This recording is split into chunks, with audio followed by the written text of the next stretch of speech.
frequency eventually experience only the physical Earth parallel reality stream that is representative of that frequency. Does that answer your question? Mostly. All right.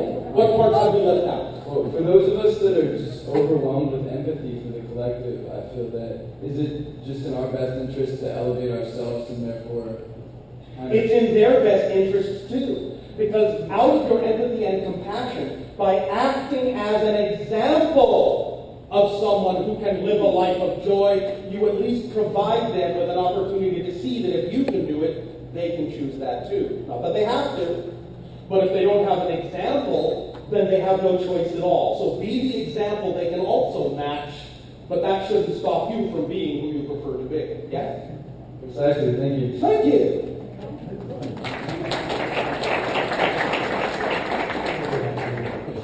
This is luckily a continuation, I guess. I've been working with the book. One moment. What happened to hello and good day? Whoa, okay. Thank you, good day. Speak up and be bold. Dolores Cannon has written a number of books where she has her clients in France, and her most recent one is called Three Ways Volunteers and the Earth. Yes. And it speaks much like you just did, that as we raise our own vibrations, we keep ourselves in a holiness space that matches our vibrations. Yes. Earlier, George Prince spoke of the worst-case scenario in the current drama that we see. It is in my understanding that all I have to do is keep my vibrations higher than that, and I can avoid that scenario. Yes. Thank you so much. That which is not of your vibration will be invisible to you, and if you are not the vibration of something else, you are invisible to it. Right. That's why it's so critical to act on your highest excitement. Nice. Aloha, Bashar. Thank you. Good day. Our friend Daryl speaks when opening to channel through this other version of himself, which, of course, you know, our friend you. Yes. He went to certain courses. Is there any preferred method that he felt became more effective in opening himself up to channel? Trust. Allowance. Getting in touch with negative beliefs and letting them go. You understand? Because the idea is, again, resistance causes pain. Resistance causes difficulty. But if you know that what you're attracting for your intention can only be for a positive purpose, to be of help, thus then, what is there to fear? And in relaxing the idea of any resistance, thus then, to any energy that needs to flow through you, you open up and allow whatever connections need to be made in perfect timing and perfect synchronicity. But everyone is different. That's why there are so many different kinds of techniques and rituals and tools and permission slips. And you have to decide what is best for you. Because all of them are valid. Some will work for some and not for others. It's based on your belief system.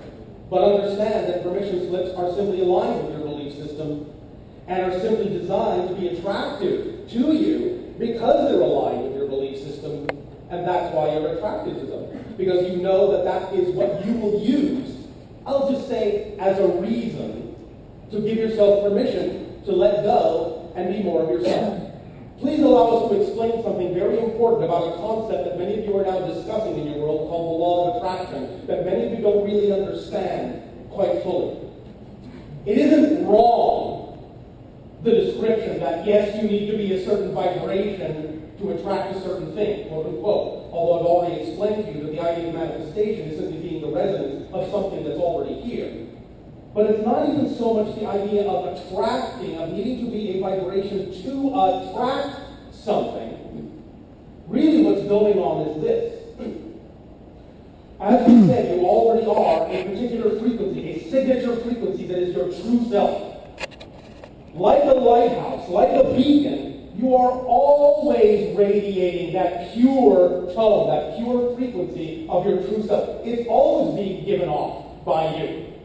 Therefore, everything that is truly representative of that frequency, I'll just phrase it this way, is doing its best to try and manifest to you. Because it's following that beacon. The only reason that it doesn't manifest is not because you're not attracting it, it's because you're keeping it away with your beliefs. That's the difference. You don't have to do anything special to attract those things. What you need to do is stop keeping them from yourself through your definitions of fear and negativity. Because when you finally let those things go, all the things that are representative of that true vibration will come into your life in proper timing, in proper order, automatically and effortlessly. And the only reason that things hang around that are not compatible with your true vibration is because you're holding on to them. Let them go. So the law of attraction is really more about letting go and letting in. You understand the difference? Does that help you? Yes. Thank you. Thank you.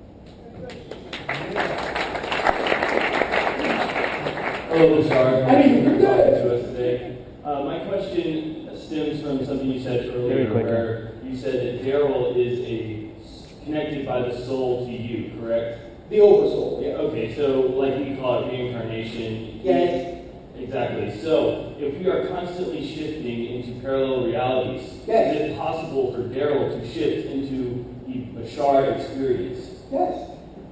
Through what practice can we learn to do these things?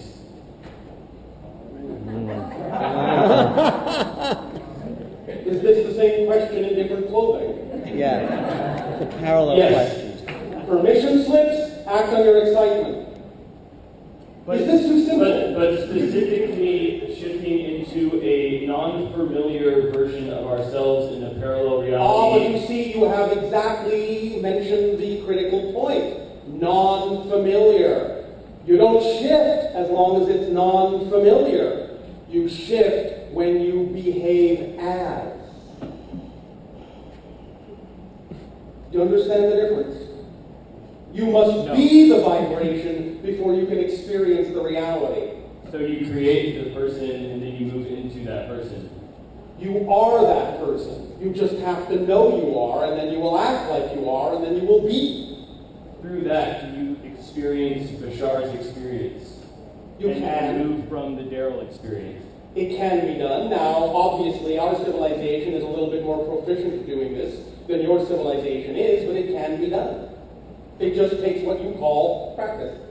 Through what practice, at the point that we are in technology, can we do that? Or not It isn't a technology, technological not technology, but All right, I'll put it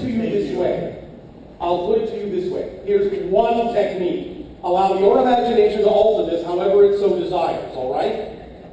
Because your imagination is key to your frequency. You follow me? yes. All right. It's what you call visualization.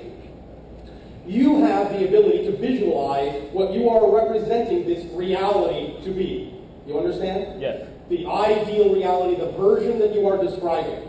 Notice the differences between how you behave in that reality and how you behave in this one. And then start acting in everything in your life like that version of you behaves in that ideal reality. And the more you behave and mirror and mimic and reflect that version of you, the more you will have the reality of that version of you. Thank you, that's great. Thank you.